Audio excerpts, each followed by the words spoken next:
É muito interessante pensar nisso, né? Porque a maioria das pessoas, elas entendem religião, entendem Deus como um grande castrador na vida. Aquela sequência de que ser discípulo de Jesus, ser crente, é uma porção de não pode, não pode, não pode, não bebe, não fuma, não dança, não toma sorvete de chocolate, não vai ao cinema. E é uma percepção muito equivocada da vida cristã. Pelo contrário, Jesus disse que conhecereis a verdade e a verdade vos libertará. É justamente o oposto. Quando você tem uma experiência com Cristo, essa experiência é tão libertadora, ela transforma os teus paradigmas, o que você precisa de fato. Eu me lembro quando estava na faculdade, eu me encontrei com Jesus no meio do terceiro ano de engenharia mecânica e foi algo muito marcante na minha vida. Eu era o festeiro da turma, eu passava a semana correndo atrás de convite para alguma festa, algum baile, alguma balada, alguma coisa. Eu tinha que sair na sexta, sair no sábado, se tivesse alguma coisa no domingo eu tinha que estar lá. Eu era festeiro, eu precisava dessas coisas. E eu me lembro que quando eu encontrei Jesus, ele se tornou tão suficiente para mim que eu comecei a dizer, eu já não preciso de tudo isso. E eu me lembro que conversando com um amigo, que era festeiro como eu, e ele começou a me dizer, agora você é escravo de religião, você já não sai mais com a gente, você já não toma mais com a gente, você não... E ele começou a dizer tudo que eu não fazia mais. E naquela hora Deus me deu uma sacada muito legal que serviu de testemunho para ele. Eu olhei para ele e disse, eu acho que a tua percepção está equivocada. Quem é escravo não sou eu, é você. Porque se você não sair, se você não pegar as meninas, se você não usar droga, se você não encher a cara, se você não fizer tudo isso que você faz no final de semana, que vida vazia, você não tem mais nada para fazer. Mas rapaz, eu é que sou livre. Eu posso fazer tudo isso que você faz, mas eu posso ficar em casa, sem sair de casa, num sábado à noite e ainda ser feliz. Eu não sou obrigado a ficar em casa, mas eu até posso ficar em casa. Isso que é liberdade. Eu posso escolher fazer o que eu quiser, porque a minha realização pessoal, existencial, não está condicionada ao que eu tenho, não está condicionada ao que eu faço, ao que os outros pensam de mim. Ela está vinculada a um relacionamento que eu tenho com o meu Deus, que transformou a minha maneira de ver a vida. É o que o apóstolo Paulo disse, que eu aprendi a estar contente em toda e qualquer situação. Isso muda a maneira de ver a vida. A liberdade, ela existe quando eu conheço aquele que é o caminho, a verdade e a vida. Eu vejo o movimento de pequenos grupos como uma solução encontrada. E eu vejo isso como algo que Deus trouxe como solução para a nossa sociedade contemporânea, para o desaparecimento ou o enfraquecimento da grande família. No passado, através da grande família, e eu cresci tendo uma grande família portuguesa, nós éramos quase 30 primos, passava férias juntos, a gente ia para o sítio, a gente ia para a praia, e quando alguém ficava doente, todo mundo ajudava todo mundo, porque era grande família, e a grande família se ajuda e se apoia. E isso desapareceu com os centros urbanos, com a pulverização das famílias, com a redução do número de filhos, com a forte ênfase do individualismo, do humanismo. Desapareceu, mesmo morando na mesma cidade, é comum irmãos não se visitarem, passarem um mês sem se visitarem. E o ser humano é gregário, ele precisa conviver e estar juntos para viver uma existência significativa. Por isso que família é tão importante. Pai, mãe, filhos, e essa convivência ser uma convivência significativa. Mas nós precisamos mais do que isso. Por isso que Jesus pensou a igreja.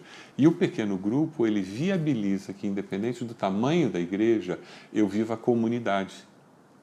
O projeto de Deus é isso. Então, o grande segredo é que o pequeno grupo se transforma numa excelente estratégia para os dias de hoje, que substitui a grande família e viabiliza que nós vivamos comunidade, independente do tamanho da nossa igreja. Na nossa igreja, nós temos o pequeno grupo com dois objetivos muito claros. Nós queremos que haja pastoreio mútuo, as pessoas cuidem umas das outras, amparem umas às outras, amem umas às outras. E ali naquele pequeno grupo nós também amamos as pessoas que nós queremos que conheçam a Jesus. Então nós convidamos essas pessoas que, talvez por preconceito, por ideias erradas que elas têm com relação à igreja, instituição. Elas jamais colocariam o pé num templo, numa igreja, mas na casa da gente elas vêm, porque elas já frequentam a nossa casa para um aniversário, para um churrasco, para um jantar, e daí para aquela reunião elas vêm e descobrem que crente não morde, descobrem que o povo de Deus é um povo amável, querido, gente gostosa de conviver, e através disso eles começam a ser encharcados pelo amor de Deus, e nesse relacionamento de amor eles descobrem o amor maior, que é o amor do Pai Celeste.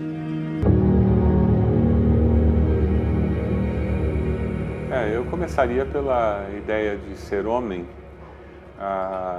Deus nos ama e ama o ser humano desde o começo da criação, né?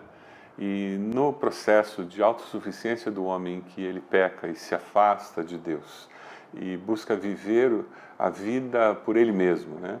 Nesse processo de afastamento, Deus tem o desejo de chegar até o homem, de comunicar-se com o homem. E nada melhor do que fazer-se homem, tornar-se um de nós, é o que Filipenses 2 diz. E a encarnação de Jesus, ela justamente traz esse conceito de uma forma muito simples, muito singela. Deus poderia ter se materializado em um homem adulto, pronto, preparado e conversar conosco, né? Mas não, ele escolhe vir como um ser humano vem normalmente à Terra, e ele escolhe crescer na normalidade da vida, para ficar muito claro o quanto ele valoriza a normalidade da vida. E o fantástico da encarnação de Cristo é que o transcendente, ele invade a normalidade da vida e faz com que o plano inicial de Deus, de que a vida normal seja uma vida maravilhosa, uma vida incrível, aconteça. Quando Jesus se torna homem e vive entre nós, todo aquele conceito do cordeiro que era oferecido em sacrifício, toda aquela preparação que acontece através do povo de Israel, em que eles traziam o cordeiro, sacrificavam pelos pecados, eles traziam o cordeiro para que eles pudessem adorar a Deus, todo aquele processo de um cordeiro que se colocava no lugar, prepara para a chegada do Cordeiro de Deus. Eis o Cordeiro de Deus que tira o pecado do mundo, é o que a palavra nos diz. Então, a morte de Jesus se torna necessária no fechamento de todo esse processo de revelação de Deus. Porque é para todo o tempo? Porque o Cordeiro perfeito, ele veio e ele morreu uma vez para que mais ninguém precisasse morrer. Todo aquele que nele crê tem a vida e vida eterna. Da mesma maneira como no passado surge a reforma como uma reação da venda das indulgências, da venda de um lugar no céu, da venda da salvação, eu diria que nós continuamos com o mesmo problema, porque o ser humano é o mesmo, o pecado é o mesmo, é o engano, é o falso profeta, vender uma promessa de enriquecimento, é vender uma promessa de um lugar no céu, é vender a promessa de uma cura, é a venda da fé, onde a graça fica barata, onde a experiência com Deus ela é trocada através de um guru, através de uma liderança dita espiritual. O problema continua sendo o mesmo, porque o problema é vinculado ao pecado do ser humano na sua essência.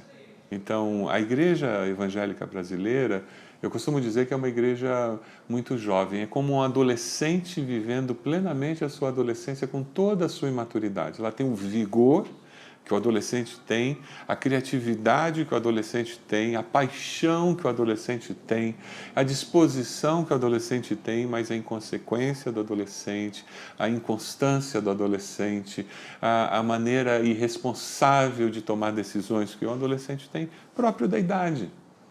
A igreja evangélica brasileira cresceu muito nos últimos anos. Ela se espalhou como um balde d'água numa garagem de cerâmica. Se espalhou por uma área enorme, mas com uma profundidade de uma lâmina de água. E o grande desafio nos dias de hoje é nós conseguirmos ajudar essa igreja a amadurecer, para que aquele pecado antigo lá das indulgências, travestido com outros nomes, com outra aparência, com outro discurso, não seja repetido e a gente continue vendendo salvação, vendendo um lugar no céu, vendendo prosperidade, vendendo cura, e esquecendo do poder do Evangelho que cura, do poder do Evangelho que salva, do poder do Evangelho que faz tudo isso simplesmente pela graça maravilhosa de Jesus.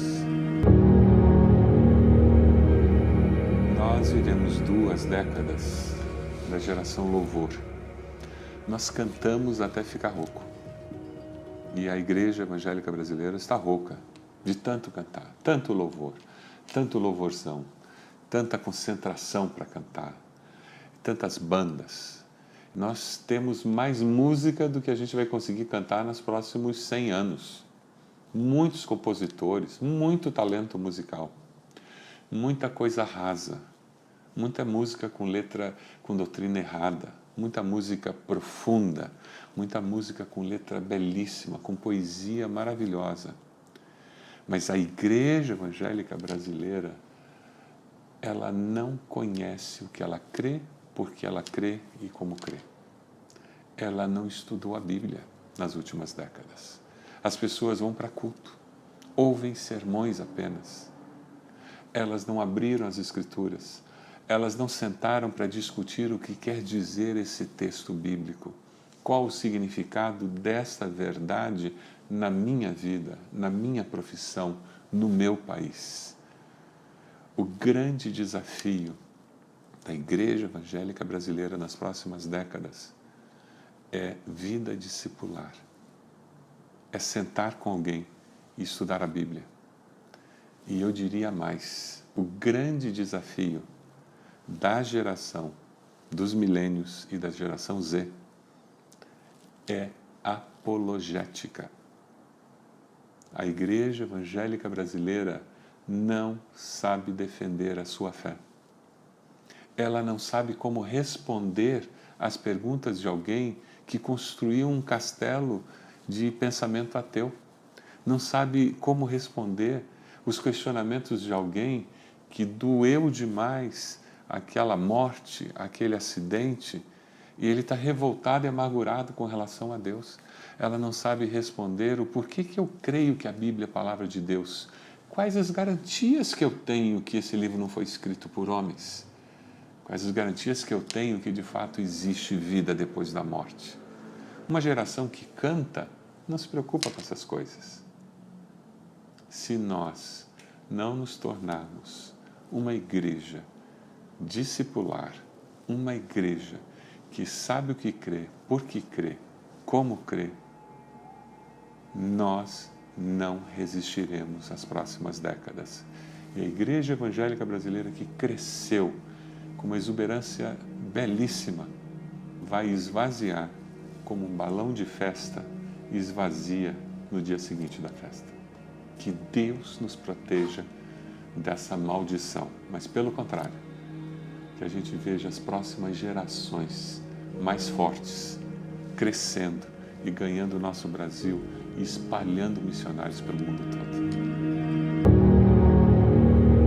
Quando pensa sobre arte e entretenimento de forma geral, você tem que olhar um pouquinho para a história. Historicamente, a igreja se separou das artes. E no passado, as artes faziam parte da vida sacra.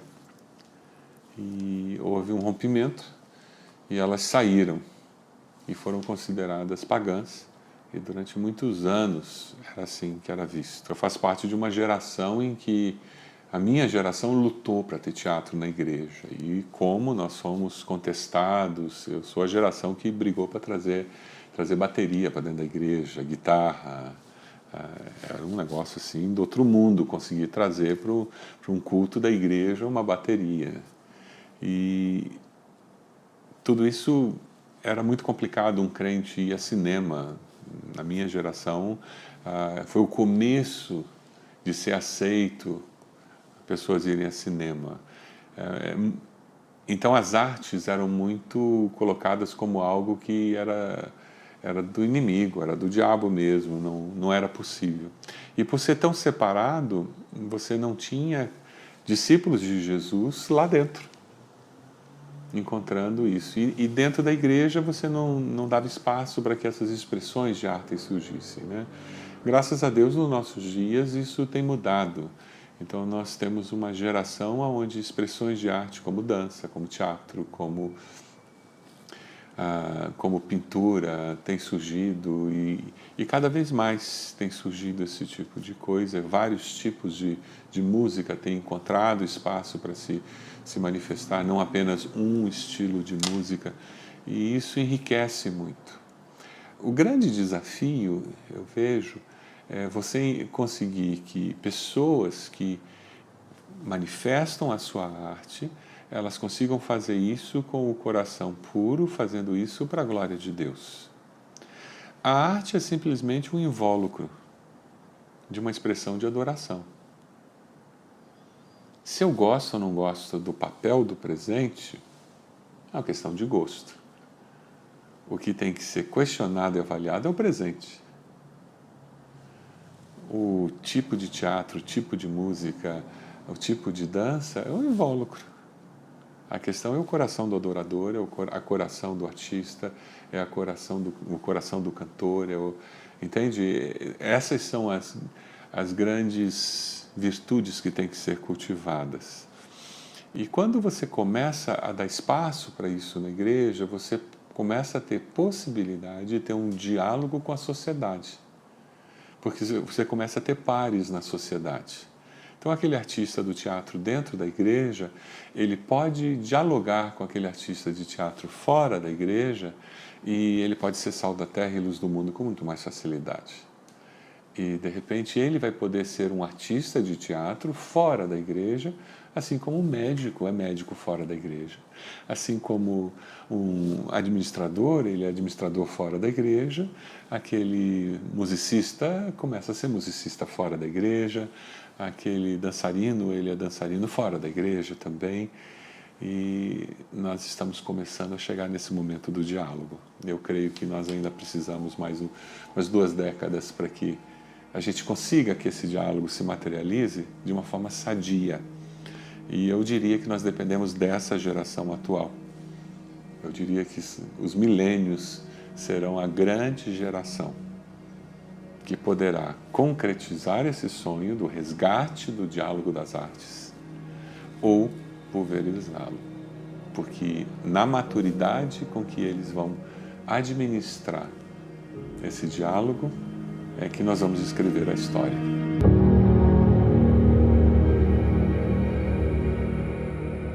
É isso aí, é orar sem cessar. A nossa grande dificuldade é que o ser humano tem a tendência de ser religioso.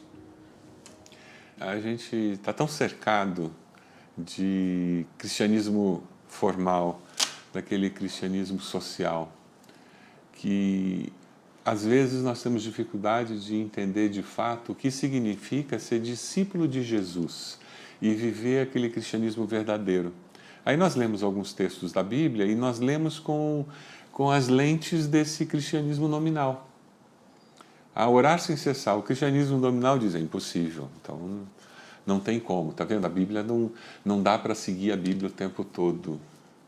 Mas quando eu entendo que eu aceito Jesus e eu morri para Cristo viver em mim, não mais eu vivo, mas Cristo vive em mim. Quando eu entendo que o meu compromisso é consagrar toda a minha vida, então eu vou para o trabalho, eu vou para a faculdade, eu estou limpando a minha casa e é Cristo que está fazendo aquilo, porque eu já morri, e eu estou fazendo aquilo para a glória de Deus, porque é comais ou bebais, façais tudo para a glória de Deus. Então eu limpo a casa, eu estudo, faço aquela prova na faculdade, eu estou no meu trabalho, eu estou fazendo uma venda, eu estou atendendo um paciente, eu estou tratando um dente, eu estou fazendo para a glória de Deus.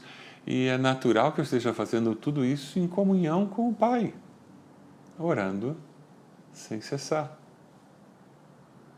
E em determinados momentos eu vou fechar a porta do meu quarto e falar com meu Pai em secreto, que é oração também. Existem dimensões e momentos diferentes em que essa oração se manifesta, é óbvio. Da mesma maneira como eu, como um ser humano, tem momentos em que eu estou no agitado da vida e tem momentos que eu estou sentado numa cadeira em casa, descansando, repousando. O discípulo, ele está permanentemente vivendo porque não mais eu vivo, mas Cristo vive em mim, então a comunhão é permanente. É por isso que eu oro sem cessar, o tempo todo, conectado o tempo todo. A minha rede celestial nunca cai.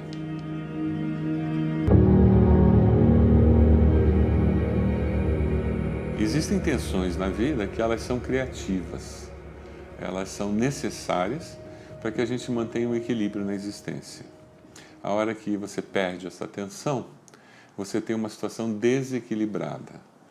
Então, se você não tem atenção entre o contemporâneo e o que já foi contemporâneo, aquilo que revela a experiência do passado, você tem só o passado, você fossiliza. Se você tem só o contemporâneo, só o atual, você perde toda a construção histórica que nos trouxe até aqui e que diz quem nós somos.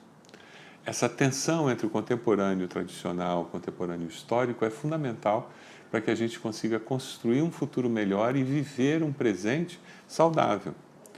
Eu costumo dizer que quando você tem uma igreja que entende de onde ela veio e entende para onde ela está indo, ela vai ser capaz de se atualizar permanentemente buscando novas maneiras de expressar a adoração que atenda às várias gerações. É por isso que um culto, por exemplo, que atende uma geração não é um culto de igreja, é um culto geracional. Um culto de juventude não é um culto de igreja, um culto de adolescentes não é um culto de igreja, é um culto de uma geração. Assim como um culto de terceira idade não é um culto de igreja, é o culto de uma geração. A igreja, realmente, quando ela adora, ela é multigeracional. E é por isso que sempre vai existir essa tensão. É saudável.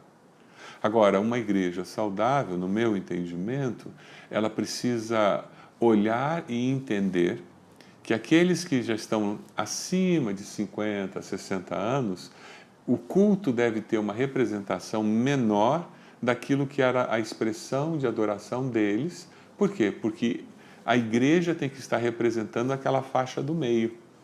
Porque é essa faixa do meio que será a igreja que permanecerá nos próximos 50 anos. Então, na construção do culto, você precisa ter isso. Uma vez um irmão veio reclamar comigo dizendo que o culto da nossa igreja estava muito barulhento, que o culto da nossa igreja tinha poucos hinos, o culto da nossa igreja isso e aquilo. E quando ele terminou de falar, eu ouvi com muita atenção, com muito carinho, entendendo a frustração dele. Eu disse, sabe, irmão, eu às vezes me sinto assim também, eu já tenho mais de 60 anos.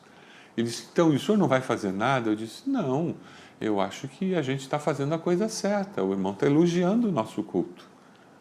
Como assim, pastor? Eu disse, o que o irmão está dizendo é justamente o que eu creio que a gente tem que fazer. O irmão está dizendo que o culto da nossa igreja não atende mais a nossa geração. Isso é 10, isso mostra saúde. Significa que o culto da nossa igreja está atendendo a geração que vai continuar. Porque a nossa, daqui a 20, 30 anos, não está mais aqui. E a igreja não pode fechar.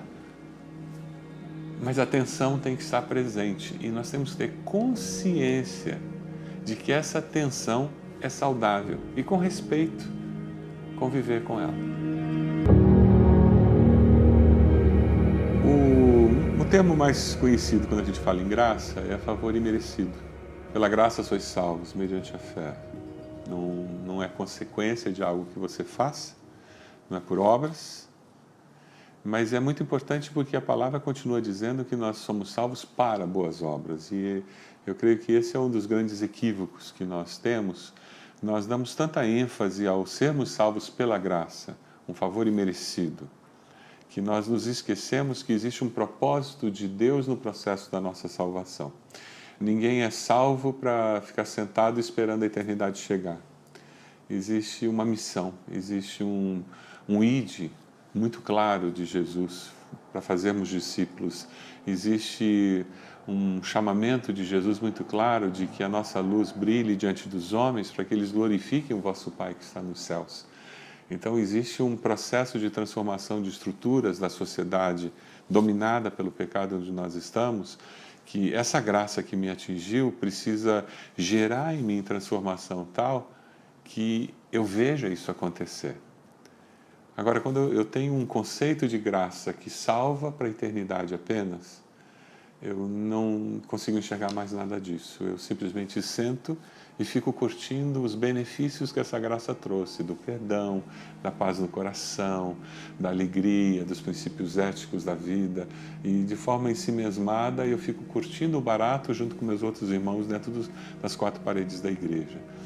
A graça salvadora de Jesus, ela produz transformação de vida, famílias, povos e sociedades. Se a graça não produz isso, eu não diria que não é a graça de Deus, é uma desgraça. Eu vejo um mito quando nós falamos de que a igreja evangélica é muito dividida, e normalmente num país católico como o nosso, isso é falado fazendo um contraponto com a igreja católica. É um mito porque se você tira a tampa do papado da igreja católica, ela é tão dividida quanto, ou talvez mais, do que os evangélicos. Porque as ordens católicas, muitas delas não conversam, têm doutrinas diametralmente opostas, antagônicas, mas só que eles colocam a tampa do papado em cima. Então, normalmente quando se fala que as igrejas evangélicas são muito divididas, existem demais, é fazendo um contraponto com a igreja católica, e eu vejo isso como um mito que nós temos. Mas de fato somos divididos sim. Isso é fruto do pecado, isso é fruto da nossa humanidade, a nossa dificuldade de conviver com o diferente. Nós temos um outro mito, no meu entendimento, que é o mito da unidade. A geração hoje, particularmente a juventude hoje, por causa do politicamente correto, que é muito forte na cultura da nossa juventude, dos milênios, da geração X, da geração Z que está chegando, o politicamente correto é muito forte. E eles confundem politicamente correto com unidade. E isso é mito. Unidade é muito mais do que ser politicamente correto. Um casal não tem unidade sendo politicamente correto. Um casal tem unidade quando eles têm certeza de quem eles são, e porque eles sabem quem eles são, eles conseguem identificar onde eles concordam e quais são os propósitos que eles têm em comum. Se nós queremos que as igrejas evangélicas no Brasil tenham, de fato, a unidade que Jesus falou no Evangelho, elas primeiro precisam ter doutrinas claramente definidas, maduras. O que eu creio, por que eu creio, como eu creio, baseado na palavra de Deus. E a partir dessa convicção bíblica, eu vou conseguir ter unidade com vários outros grupos evangélicos, porque nós vamos ter muitas coisas em comum. Não porque é politicamente correto, ou porque a gente dá as mãos e canta bem alto juntos, aquele cântico que é famoso de um cantor que está na parada de sucesso. Isso não é unidade, dar as mãos, chorar e cantar num grande evento. Isso é um mito.